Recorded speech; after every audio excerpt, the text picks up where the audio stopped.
Assalamualaikum warahmatullahi wabarakatuh. Saya Susi Susanti dengan NPM 223 akan melakukan uji hipotesis melalui Smart PLS dengan judul penelitian pengaruh citra merek dan kualitas pelayanan terhadap loyalitas pelanggan yang dimediasi oleh kepuasan pelanggan pada klinik London Beauty Center. Nah, adapun hipotesisnya di sini ada H1 sampai dengan H5 yang akan saya uji. Saya juga sudah menyiapkan data. Ini adalah data yang akan saya olah. Ini sekarang kita sudah masuk di aplikasi Smart PLS. Setelah itu kita buat proyek baru dan kita impor file data yang akan kita olah. Nah, seperti ini. Lalu tinggal klik impor, back, kita klik buat model. Ini kita pilih SMPLS dan ini kita namakan UAS NPM. Nah, ini kita sudah tinggal melakukan olah data. Yang pertama kita klik variabel laten. Di sini kita buat konseptual X1, kita beri nama citra merek, klik enter, lalu kita buat X2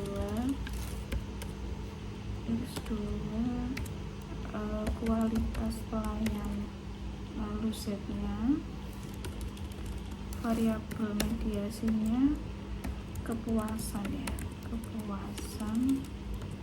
dan untuk variabel Y-nya loyalitas. Nah, setelah seperti ini kita akan menghubungkan sesuai dengan konseptual yang ada pada penelitian. Setelah seperti ini, lalu kita juga menghubungkan indikator di tiap-tiap variabelnya. Ini kita hubungkan X1,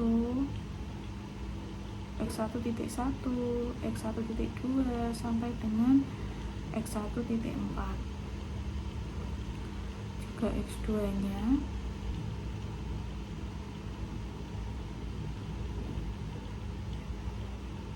X2-nya.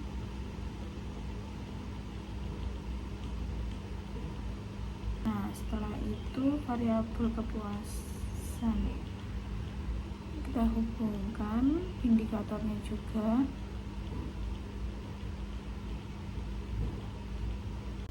Setelah itu Y.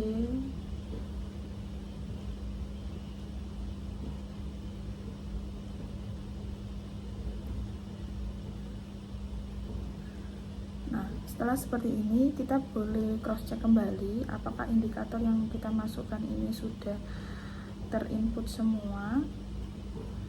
X2.1 bagaimana?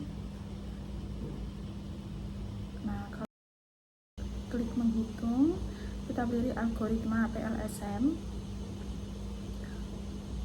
Nah, ketika sudah muncul angka-angkanya seperti ini, kita bisa mulai menjawab soal.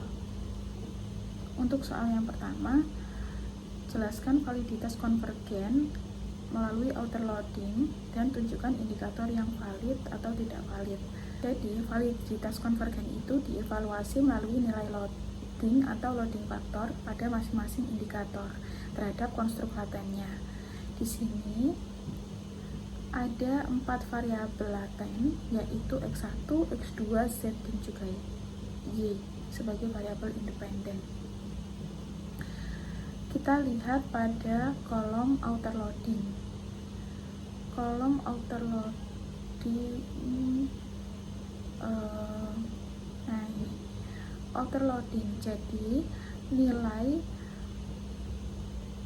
kriteria pada outer loading itu lebih besar dari 0,70. Nah, ketika nilainya lebih besar daripada 0,70, maka itu dinyatakan valid. Dan ketika nilainya lebih kecil atau di bawah 0,7, itu nilainya tidak valid.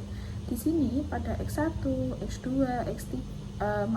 Y dan juga Z nilainya semuanya di atas 0,7. Jadi semua indikator pada konstruk laten dinyatakan valid, tidak ada yang tidak valid.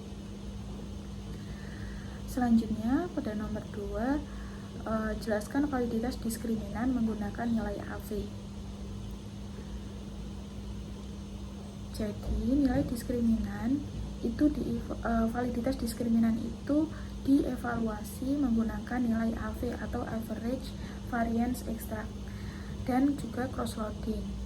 Nah, suatu konstruk dinyatakan memenuhi validitas diskriminan apabila nilai AV-nya itu lebih besar dari 0,5 serta nilai loading indikator pada konstruk yang dituju lebih besar dibanding loading indikator pada konstruk lainnya.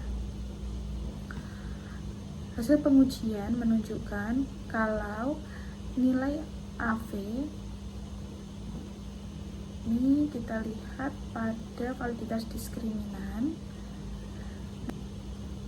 Validitas diskriminan nilai AV itu lebih besar dari 0,5, di mana citra merek AV-nya 0,9, kualitas pelayanan 0,7, loyalitas 0,78, dan kepuasan 0,8.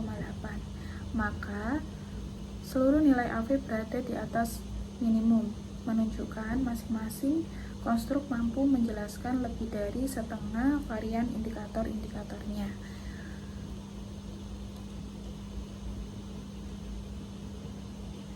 Nah, lanjut soal yang ketiga, yaitu uji reliabilitas konstruk. Ini dilakukan dengan melihat composite reliability dan count base alfanya. Konstruk dinyatakan variabel kalau nilai composite reliability-nya lebih besar dari 0,7 dan count base alfanya lebih besar 0,6. Di sini kita lihat pada ini validitas reliabilitas konstruk. Jadi nilai count base alpha itu 0,6. Jika di atasnya maka ini dinyatakan reliable. X1 0,9, X2 kualitas pelayanan 0,9, loyalitasnya 0,9 dan Z-nya 0,9. Jadi ini semua konstruknya dinyatakan reliable. Setelah itu kita lihat pada composite reliability-nya. Di sini composite reliability-nya X1 0,974 citra merek, kualitas pelayanan 0,942, loyalitasnya 0,934 dan kepuasannya 0,956. Nah, dari segi kompositnya juga reliable karena di atas 0,7. Lihat lagi, ini adalah model PLS-nya, lalu kita akan menentukan mana saja indikator yang dominan.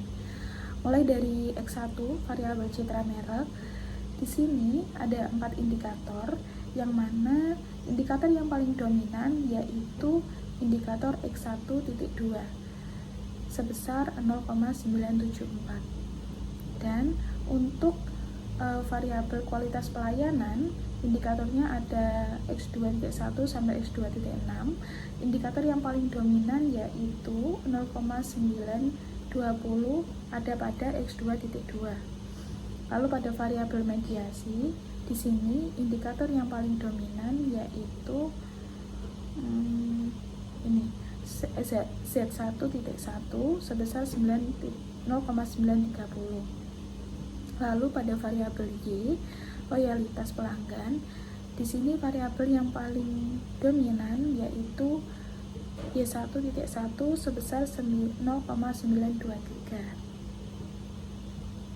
Selanjutnya saya akan menunjukkan nilai R dan nilai Q. Jadi nilai R digunakan untuk mengukur kemampuan variabel independen dalam menjelaskan variabel dependen. Dalam model ini nilai R itu ada dua, ada X1, X2 dan juga Z.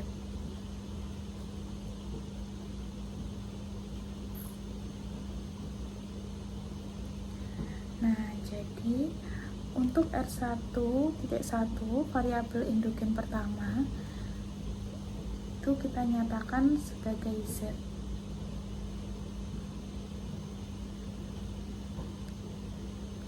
Di sini kita masuk pada kolom R square. Nah, di sini nilai R square 1 yaitu Z kepuasan sebesar 0,114. Dan untuk R1.2 itu variabel X1 dan Y sebesar 0,487 dan 0,736.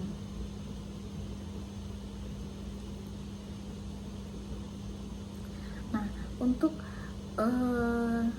R1 yaitu Z dijelaskan oleh variabel, jadi ringkasnya seperti ini.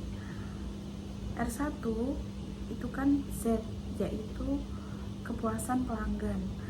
Maka kepuasan pelanggan dijelaskan oleh loyalitas pelanggan sebesar 0,114, artinya lemah.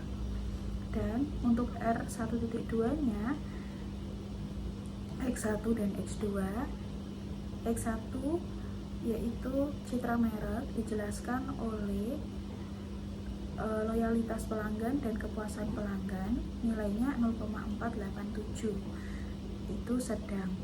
Dan untuk X2 yaitu kualitas pelayanan dijelaskan oleh loyalitas pelanggan serta kepuasan pelanggan sebesar 0,736, artinya kuat.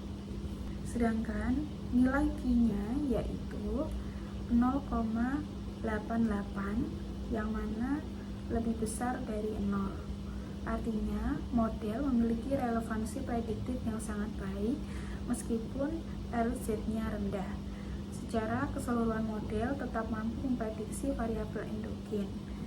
Jadi nilai Q itu sebesar 0,88, menunjukkan kalau model penelitian memiliki relevansi prediktif yang baik sehingga model layak digunakan untuk menjelaskan hubungan antar variabel. Lanjut bootstrapping. Kita tampilkan p-value dari masing-masing hipotesis H1 sampai H5 dan menjelaskan apakah signifikan. Untuk melakukan bootstrapping, kita klik edit, kita pilih menghitung lagi, lalu kita pilih bootstrapping, lalu kita klik mulai perhitungan. Ini sudah berubah angka-angkanya, sudah berubah. Selanjutnya kita klik koefisien jalur. Nah, di sini sudah ada nilai daripada p-value.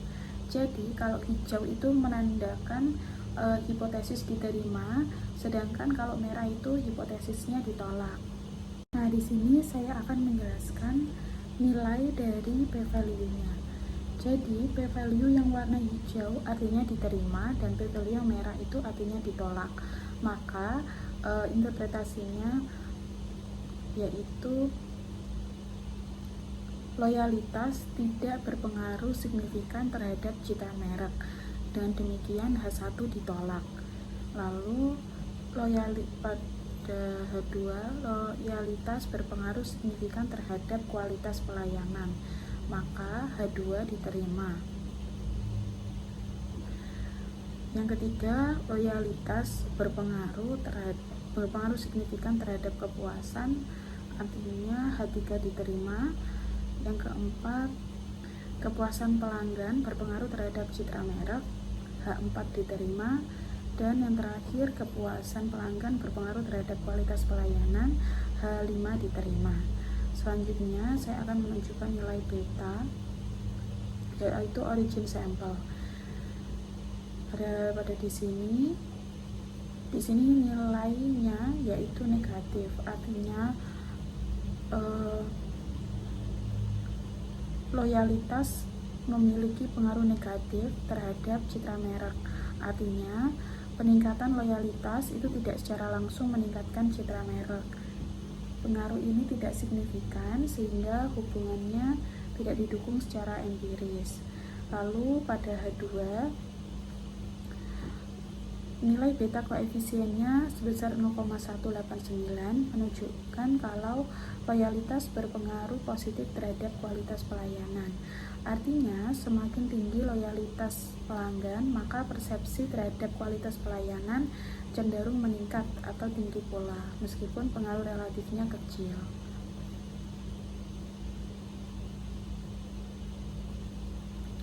Lalu pada H3, di sini nilai beta koefisiennya sebesar 0,337 menunjukkan bahwa loyalitas berpengaruh positif dan cukup kuat terhadap kepuasan pelanggan. Artinya, pelanggan akan cenderung loyal jika memiliki tingkat kepuasan yang tinggi terhadap klinik tersebut. Dan yang keempat, H4, yaitu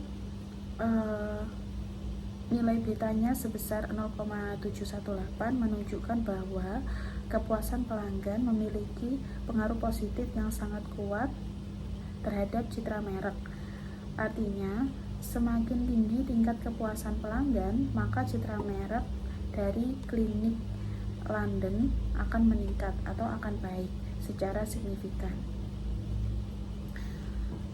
Variabel kepuasan pelanggan ini merupakan faktor utama dalam membentuk citra merek karena nilainya sangat besar. Dan yang terakhir, nilai betanya H5 sebesar 0,775 menunjukkan bahwa kepuasan pelanggan memiliki pengaruh positif yang sangat kuat terhadap kualitas pelayanan. Artinya, kepuasan pelanggan menjadi faktor dominan dalam meningkatkan persepsi kualitas pelayanan.